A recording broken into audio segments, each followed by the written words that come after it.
இயேசு கிறிஸ்துவில் மிகவும் அதிகமாக நேசிக்கப்படுகிறவர்களே, மீண்டுமாக இந்த ஆகஸ்ட் மாதம் 23ஆம் நாளாகிய வெள்ளிக்கிழமையின் காலை வேளையில் உங்களை சந்திப்பதில் மிகுந்த மகிழ்ச்சி அடைகிறோம்.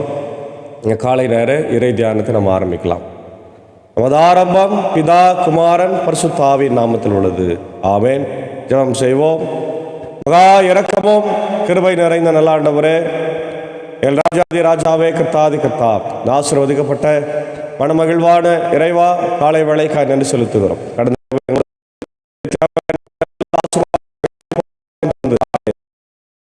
உன்னோடு எழுப்பியிருக்கிறேன். நன்றி தகப்பனே. இந்த காலை வேளையிலே உங்களுடைய இறை வார்த்தை நாங்கள் கேட்டு ஆண்டவரை விசுவாசித்து நடக்க கர்த்தர் கிருபை தாரும். இந்த நாளின் இறை செய்தி, பாடல் வேலை, ஜெப வேலையை கர்த்தர் எங்களுக்கு ஆசீர்வதித்து தார். ஆண்டவரே, இந்த செய்தியை கேட்டு ஆசீர்வதிக்கப்படுகிற எல்லா மக்களுக்கும் கிருபைகளை தந்து வழிநடத்தும் இறை மைந்தன் இயேசுவின் மூலம் ஜெபிக்கிறோம் நல்ல பிதாவே. ஆமென். 398வது பாடலாகிய ஜெப மறவாத நேசனே எக்காலமும் நீ ஜெப மறவாத நேசன் என்ற பாடலை சாரோடு இணைந்து நாம் பாடுவோம்.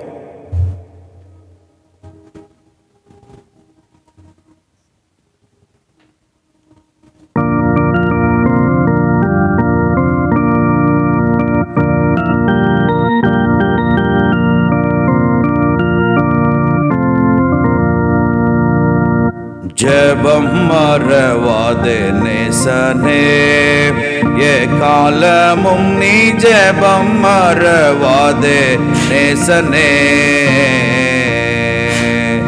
ஜெபம் மறவாதே நேசனே எக்காலமும் நீ ஜெபம் மறவாதே நேசனே. ஜெபம் பரமனுடன் பேச்சு தேவையெல்லாம் தாளாச்சு. ஜெபம் பரமனுடன் பேச்சு தேவையெல்லாம் தாளாச்சு. தப விசுவாசே மூச்சு தாகாதெல்லாம் தார் போச்சு. ஜெபம் மறவாதே நேசனே எக்காலமும் நீ ஜெபம் மறவாதே நேசனே.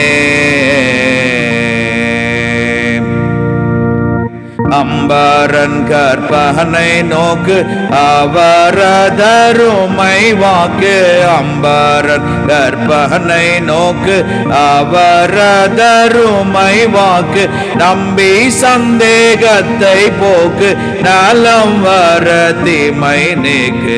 ஜெபம் மறவாதே நேசனே எக்காலமும் நீ ஜெபம் மறவாதே நேசனே.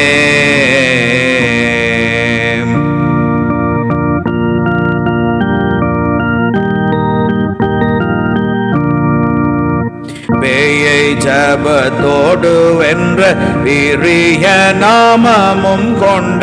பேயை ஜபத்தோடு வென்ற வீரிய நாமமும் கொண்ட.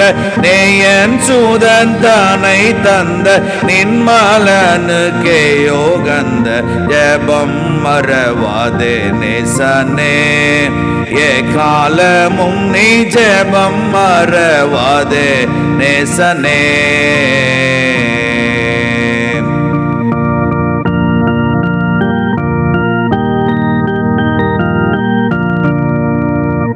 விசுவாச நேசத்தோடு மிகும் பக்தியோடு நாடு. விசுவாச நேசத்தோடு மிகும் பக்தியோடு நாடு. நிசமாய் பரனை தேடு நேர்மையுடனே ஓடு. ஜெபம் மறவாதே நேசனே எக்காலமும் நீ ஜெபம் மறவாதே நேசனே.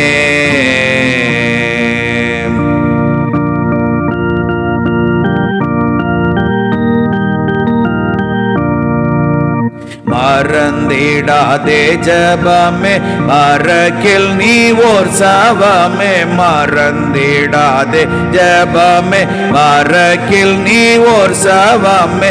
சிறந்த உன் வீரவமே செய்யலாமோ பாவமே. ஜெபம் மறவாதே நேசனே எக்காலமும் நீ ஜெபம் மறவாதே நேசனே. ஜெபம் மறவாதே நேசனே, காலமும் நீ ஜெபம் மறவாதே நேசனே.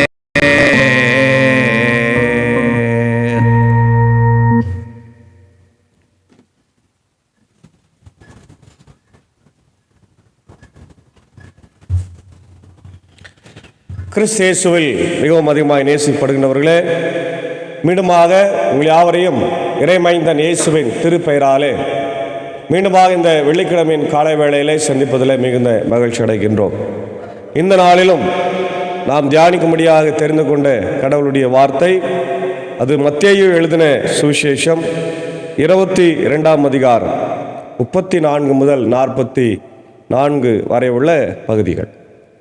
இதில் முதன்மையான கட்டளை என்ற தலைப்பில் சொல்லப்பட்டிருக்கிறது. இந்த அதிகாரத்தில் நீங்கள் பார்த்தீங்கன்னா 4 விஷயங்களை நம்ம பார்க்கிறோம். ஏற்கனவே நம்ம திருமண விருந்து ஓமையை நம்ம பார்த்தோம். அதே போல் சீஷருக்கு வரி செலுத்துவது சரியா தவறா என்ற கேள்வியை ஆண்டவரத்தில் இங்கே கேட்கிறார்கள் பரிசேயர்கள் போய். அப்போது ஆண்டவர் அவர்களுக்கு கடவுளுடையதை கடவுளுக்கும் ராயனுடையதை ராயனுக்கும் செலுத்துங்கள் என்று சொல்லுகிறார். அப்புறம் பரிசேயர்கள் வாயடைத்து போகிறாங்க.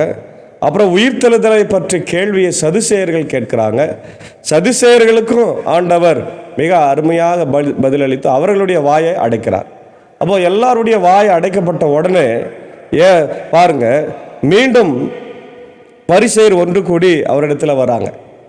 என்ன இவர் எல்லாருக்கும் பயங்கரமான பதில் பேசுகிறாரு, பயங்கரமானவராக இருக்கிறாருன்னு சொல்லி பரிசேயர் என்ன பண்ண ஒன்று கூடுறார். அதாவது ஒருவரை ஒழிக்க வேண்டும், ஒருவரை அழிக்க வேண்டும் என்று தான் ஒன்று கூடுகிறார்களே தவிர நன்மையான காரியங்களை செய்வதற்காக யாரும் இன்றைக்கு ஒன்று கூடி வருவது இல்லை. அதுதான் யதார்த்தமான உண்மையாகவே நம்ம பார்க்குறோம்.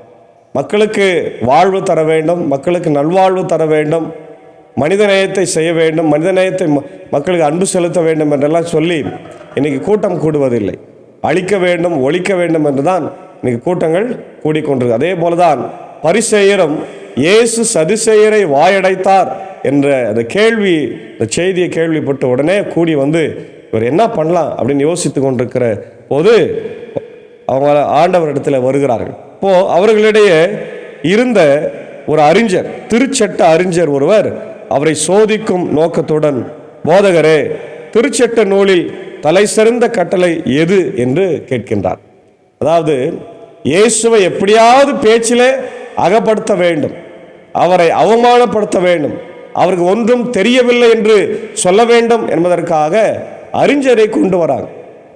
சாதாரண ஆளில் ஒரு அறிஞர், அதாவது நல்ல மெத்த படித்தவர், எல்லாவற்றையும் அறிந்தவர், குறிப்பாக யூத சட்டங்களை பாரம்பரியங்களை எல்லாம் அறிந்து வைத்திருக்கிறவரை கொண்டு வராங்க. பாருங்க, இப்போ இயேசுவை எப்படியாவது வீழ்த்த வேண்டும் என்பதுதான் பரிசேயர் சதுசேயருடைய எண்ணமாகவே இருந்தது. அப்போ அவரும் வரார். அவர் வந்து கேட்குறார், ஆண்டவர்கிட்ட கேட்குறார், ஆண்டவரே, போதகரே, திருச்சட்ட நூலில் தலை சிறந்த கற்பனை சட்டம் எது அப்படின்னு கேட்குறார். அப்போது நல்லா கவனிங்க, இங்கே திருச்சட்டம் என்று சொன்னாலே தோரா என்ற எபிரேய பாஷையில் நம்ம சொல்கிறோம்.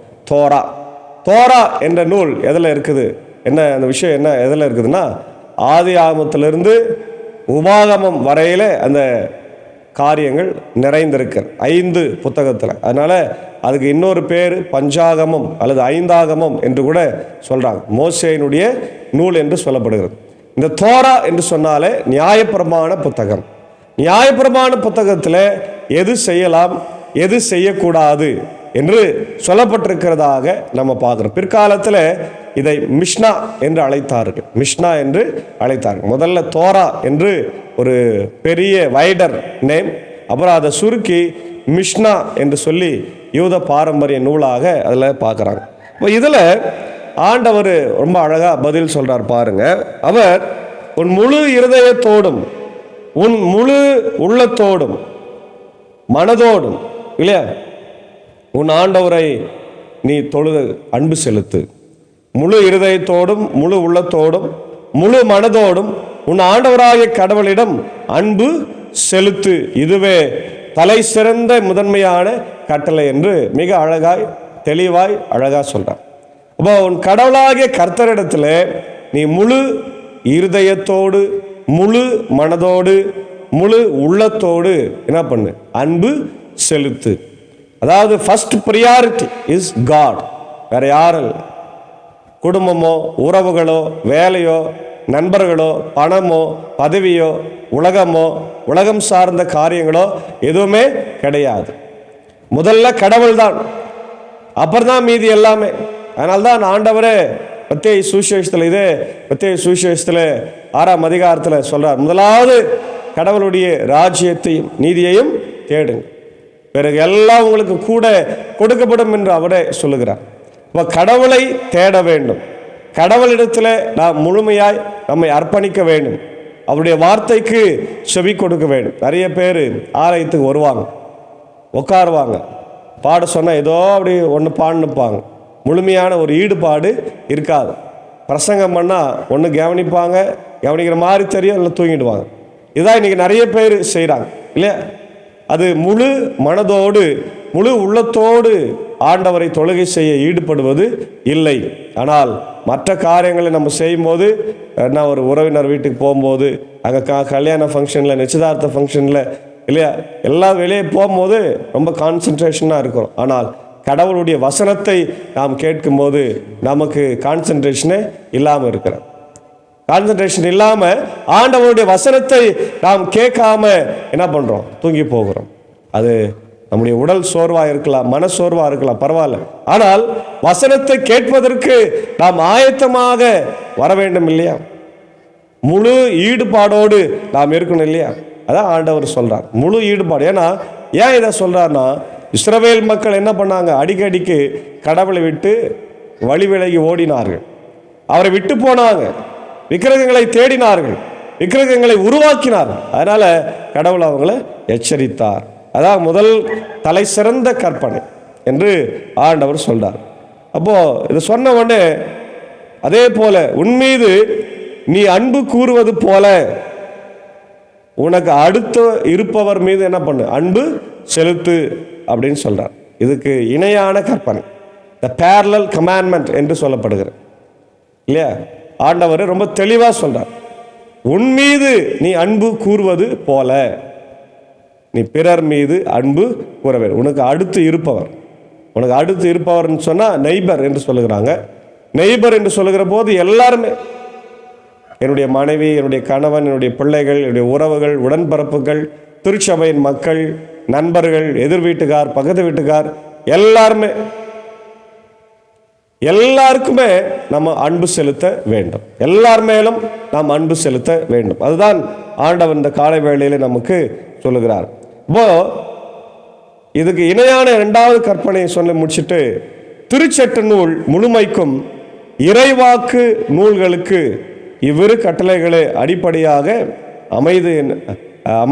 அமைகின்றன என்று பதில் அளிக்கின்றார். அப்போ அன்பானவர்களே, இந்த இரண்டு கற்பனைகளையும் நம்முடைய வாழ்க்கையில் நம்ம ஃபாலோ பண்ணோம்னா முழுமையாக கற்பனைகளை நாம் நிறைவேற்றி விட்டோம் என்று சொன்னால் அது மிகையாக. மோசேயின் இடத்தில் ஆண்டவர் கொடுக்கும்போது 10 கற்பனைகளை கொடுத்தார். ஆனால் அதை ஆண்டவரே இரண்டாக சுருக்குகிறார். அதை இன்னும் சொல்ல போனால் இந்த ரெண்டுக்குள்ள என்ன இருக்குதுன்னா அன்பு இருக்கிறது, லவ். அதை அழகாக சுருக்கிறார். Love, love your God, love your neighbour.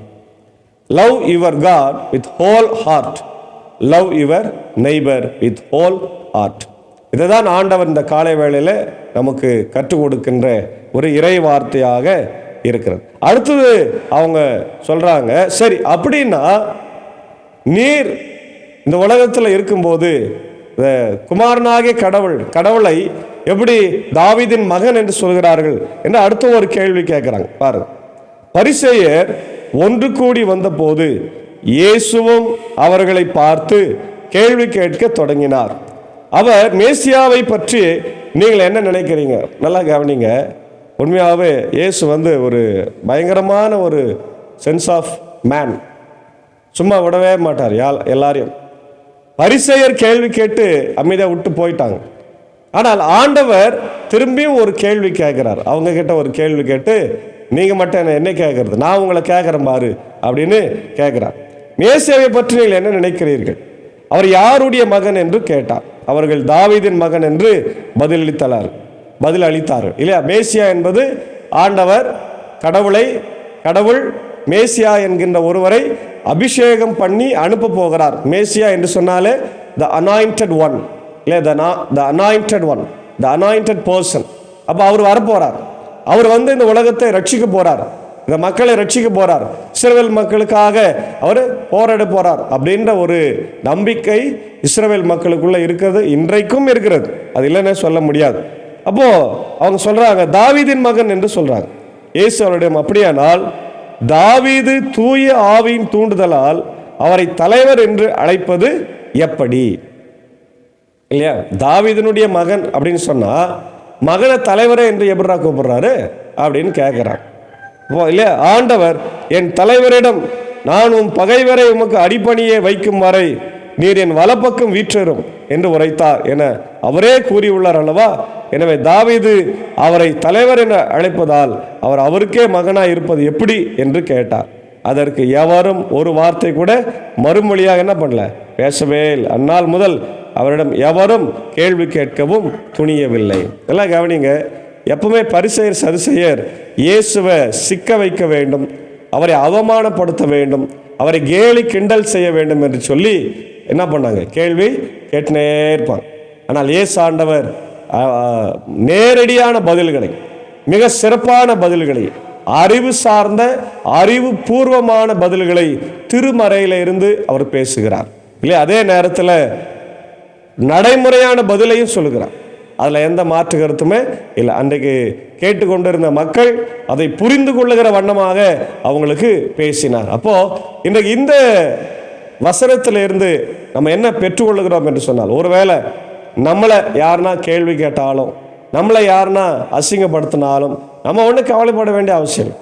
கடவுளுடைய ஞானத்தை வைத்து நாம் அவங்களுக்கு சரியான பதிலை சொல்ல வேண்டும். அதே போல முதல் பாயிண்ட்ல நம்ம என்ன பண்ணோம், கடவுளை முழுமையாய் பற்றி கொள்ள வேண்டும்.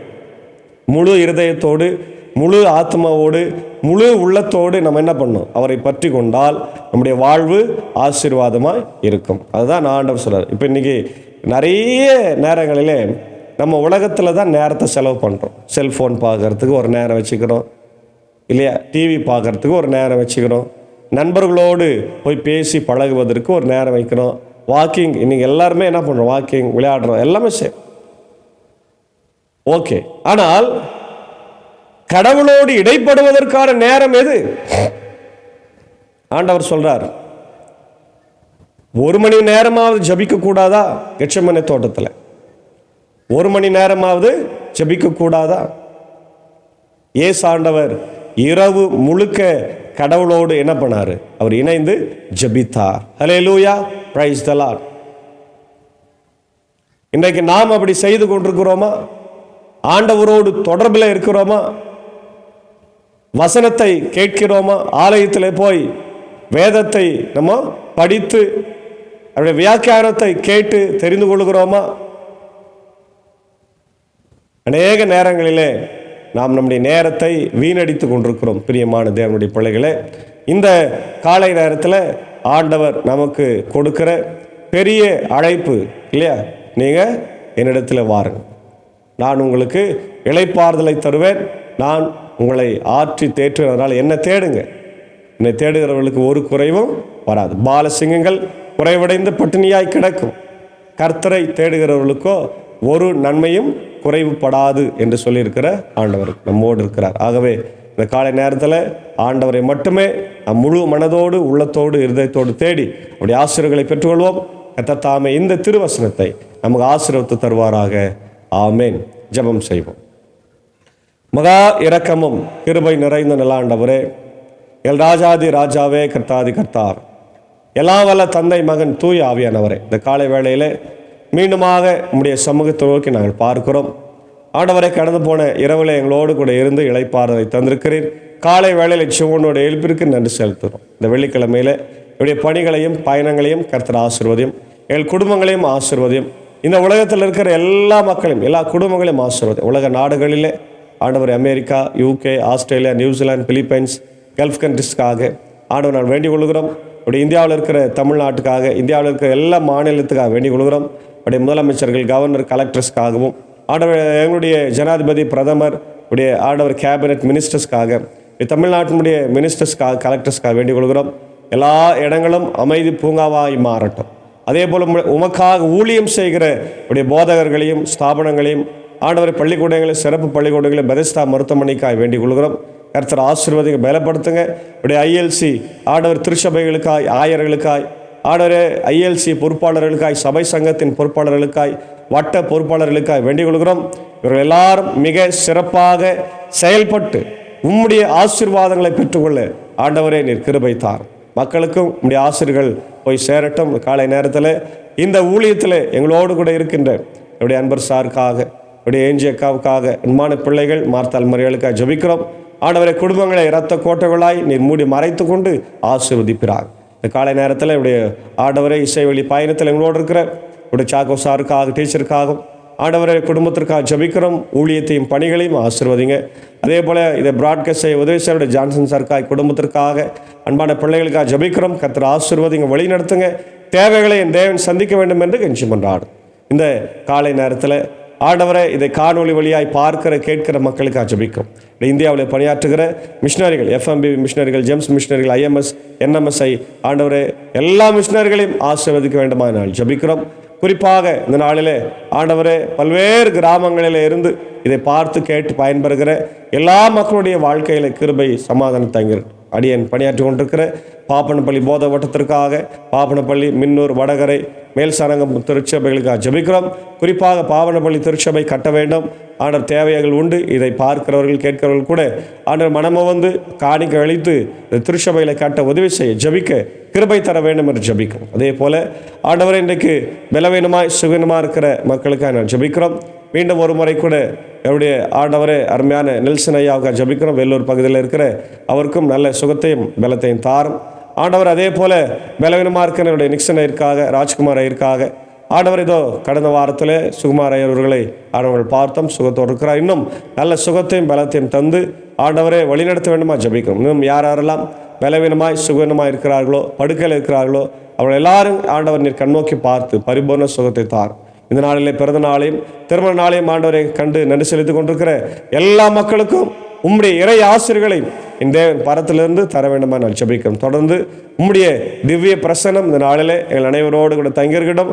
இதை காணொளி வழியாக, யூடியூப், ஃபேஸ்புக் வழியாக, வாட்ஸ்அப் வழியாக கேட்டு ஆண்டவர் பயன்பெற்று ஷேர் பண்ணி இதை ஆண்டவர் எல்லாருக்கும் அறிவிக்கிற எல்லா மக்களுடைய வாழ்க்கையில் கிருபை, சமாதானம் இருக்கட்டும். நாங்கள் முதலாவது இடம் உலகத்தை ஆண்டவரை மக்களை போல அல்ல. ஆண்டவர் பணம், பதவி, பட்டம் அதுக்கு அல்ல.